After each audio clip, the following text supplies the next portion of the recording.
Pisces, hello there, my beautiful friends. We're going to do your general tarot reading for mid-July 2022. Thank you so much for joining me today. You know I appreciate each and every single one of you.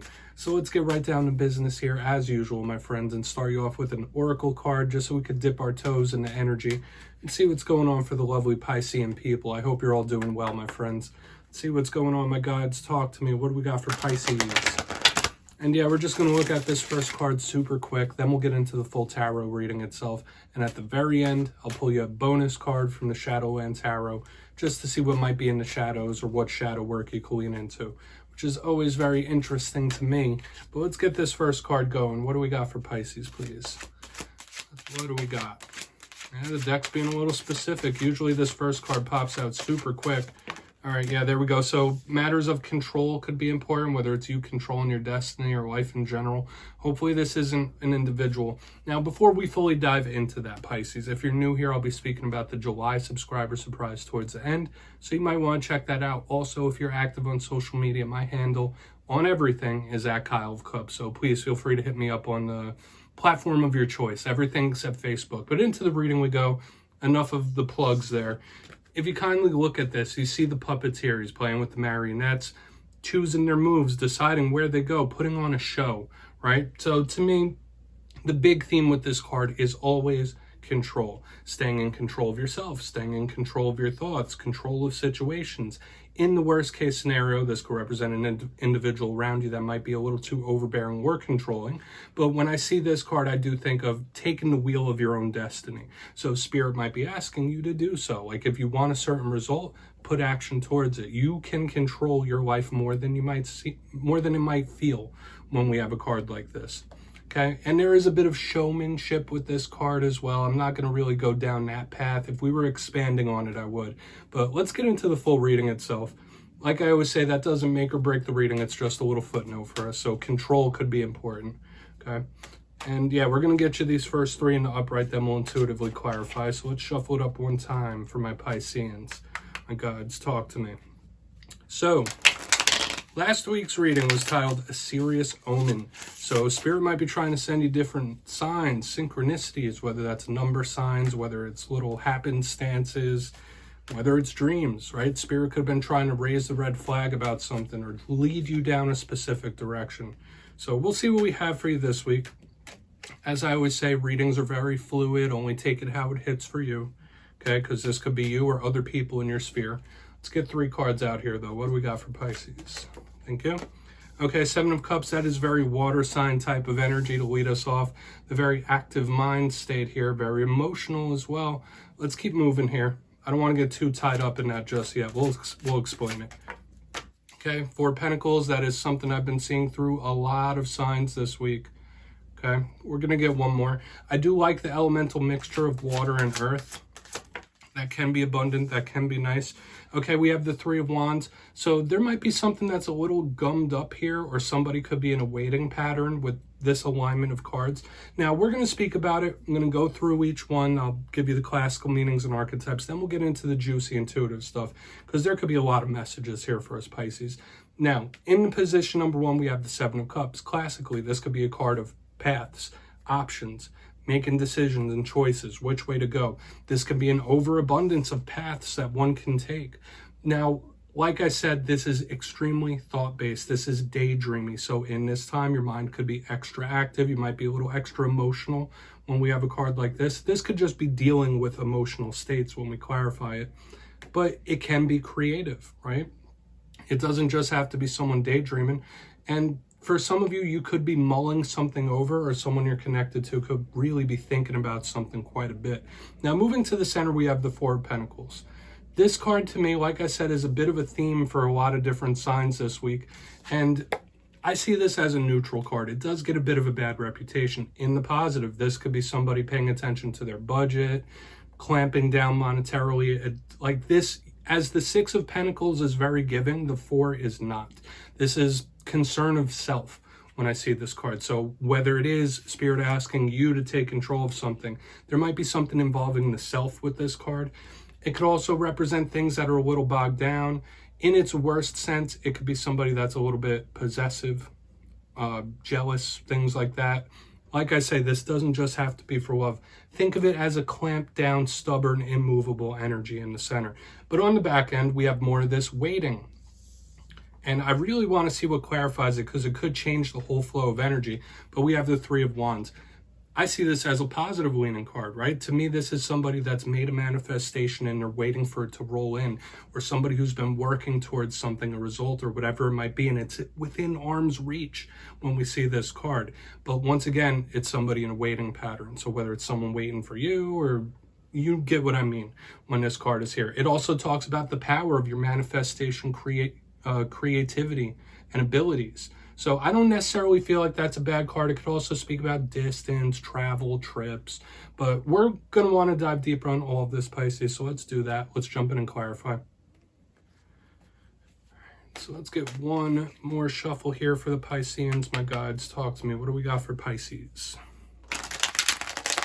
And yes, my friends, this is where I go intuitive with the message, which means I just tell you how it feels to me. So feel free to do further research or rely on your base knowledge of tarot. Because as you know, every single reading is about the reader's interpretation. I'm just giving you mine. Let's go in on this Seven of Cups. Why is the Seven of Cups here for Pisces? And also, if you read cards, I always give the invitation to please play along. That's why this box is here. If you're feeling any messages from this spread, you could drop it down in the comments. I don't mind. I like to leave it open to interpretation. So let's go in on this Seven of Cups. Seven of Cups here. Thank you. Okay, we have the Death card in the upright, absolute karmic ties here. Some of you might be connected to a Scorpio when we see the Death card. And this could be somebody who's really trying to remake themselves. Some of you might be in that mode where you feel like you need a change. That's the intuitive vibe it's giving me, whether you feel like you need a change or one's coming down the pipeline. You might feel like something is imminent.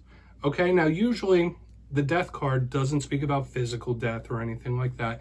It's very transformative, like a phoenix rising from the ashes. But for some reason, somebody is really mulling this over. So whether this is like a big, powerful change coming in, or you wanting that in life, okay, now that could apply to various different things happening, whether it's work circumstances, whether it's living circumstances, whether it's a relationship. Somebody might be really thirsting and yearning for some sort of big shakeup here. That's what this tells me. Okay, a shift or a change, because the Death card is cycle based. So we're going to keep moving through. I feel like I don't need to complicate this that much, because it's leading us off. Because like I said, we have this big area of change and pliability here in the beginning, but then bogged down cards coming after it. So let's keep moving here. I feel like we're only getting a piece of the story. For some of you, if you're connected to a Scorpio, they might be on your mind, you might be on theirs, but we're just going to keep it moving here. I do feel like that first part is change-based. So why is this Four of Pentacles here? Quick. All right, Nine of Swords. There could be something that like you're really hanging on to, holding on to. We have the Nine of Swords in reverse. Whenever I see that card, I do think about the paranormal, especially when it comes up to the card like the Death card. So in this time, Pisces, we all know that you are very sensitive individuals. Now, I do have other messages for this, but I just want to tell you all, your ability to connect with anything paranormal could be extra heightened in this time. So just know that. Now, when I see the Four of Pentacles with the Nine of Swords in reverse, this is somebody who may be averse to change, and not necessarily you. Could be someone that wants to keep things the same and they're a little worried about it. Okay, that's the intuitive vibe I'm catching here. Okay, now for another portion of you, there might be some sort of thought or fear, even if it's subconscious with this Nine of Swords in reverse. You might be holding on to some sort of subconscious or hidden fear within yourself. That's like, if you're having issues right now moving forward in any of the areas I was speaking about, that might be due to subconscious programming when we have this. Like there might be something programmed within yourself that might be keeping you bogged down. So we're going to keep moving here. If it's not that, there might be just somebody you're connected to that is very averse to shaking things up, if not yourself. So we're going to keep moving over to that Three of Wands. We're not going to complicate it anymore.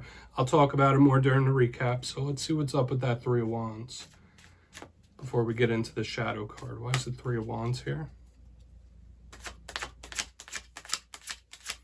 Why is that Three of Wands here? Thank you. Beautiful. Six of Wands in the upright, that is a complete total victory, win, payoff in the end, overcoming something and triumphing. If you're purposefully manifesting something, like purposefully, you can absolutely be attaining that in the very near future with the Six of Wands underneath that Three of Wands. Now, I don't just think this is somebody waiting for the world to come to them. There might be someone like that in your sphere where they want the world, but they're not willing to make any action towards it. So if that hits, that hits. But to me, with the Three of Wands and the Six of Wands, this is somebody who has been making those changes, making those manifestations, and they will have that victory in the end. They will have that payoff or that overcoming in the end. So this feels really good to me. But if you do fall into that category, like I said, somebody who wants things to change, they want this, they want that, Spirit could be asking you to make proper action towards attaining that, okay? I promise I'm not coming at anybody sideways. I promise. I always tell you I'm a Pisces rising, so maybe Spirit's calling me out a little bit too. But let's keep moving here. I'm going to give you a quick recap before we get into the shadow card. If you kindly look in the box. Position number 1, we have the Seven of Cups and the Death card. Like I said, there may be connections to the Scorpio, very watery and pliable up front. To me, this was just given huge intuitive feelings of big shifts and changes that are about to be underway, whether you're thirsting, yearning, wanting something to just like really change now, or you're planning to shake it up. Like there's a possibility there for that, like not the norm. In the center though, we have the Four of Pentacles with the Nine of Swords in reverse. Like I said, connection to the paranormal, so just know that your empathy could be extra amped up in this time. But to me, this was the feeling of somebody who might be averse to change, all right? Whether it's another person, whether it's yourself, they like to have a regular scheduled program, if you know what I mean. But it was also giving me the vibe that if you're having a lot of issues moving forward in any of those things, it could be subconscious. And there are ways to reprogram your subconscious. So maybe some of you might want to look into that, reprogramming the subconscious mind. On the back end, though, we have the Three of Wands with the Six of Wands in the upright. This is a win, victory, triumph in the end. Huge. Okay, so if you're purposely manifesting, purposely creating and putting action towards it, this is Spirit saying like, oh no, you got this. You will win in the end. Now, for another portion of you, like I said, this could be representative of somebody that wants those Six of Wands, but is just waiting for it to come to them. So don't be that person. And yeah, we're going to get into the shadow card. Please take a screenshot of that if you'd like. I'm going to shuffle it up one time here for Pisces. My guides, talk to me. What's in the shadows for Pisces? And yes, I love to end every reading with these, at least recently. Okay, this deck is really awesome, so nothing wrong with a little bit of shadow work. Nothing scary or spooky about it. Let's see what's in the shadows for Pisces.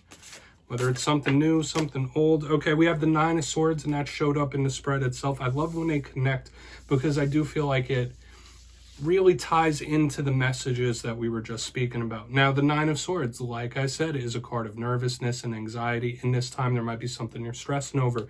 You might be a bit high-strung as well. All those things I was speaking about, the paranormal. To me, this is saying that there might be energies affecting you even if you don't see it. So you might want to lock down your energy, whether through cleansing or crystal healing. But the Nine of Swords is a card of someone being high-strung. Issues sleeping as well. So you really want to make sure you stay on top of your rest, recuperation, relaxation here. Okay? And yeah, Pisces, that's what I have for you this week, my friends. Don't click away just yet, though. I'm going to give you the details of the July subscriber surprise. For the July subscriber surprise, I'm giving away 2 copies of the beautiful Light Seers Tarot. So if you'd like to get your name in for this, it's 2 simple things, as always, my friends. First, you must be subscribed, which I'm sure you already are. And second, let me know down in the comments, which tarot card would you like to have a conversation with? It could be anyone. I know I'd want to talk to the High Priestess. But yeah, after that, you'll be entered to win. And at the end of July, I'll put the winners in my community tab. As always, my friends, much love to you, and I'll see you next time.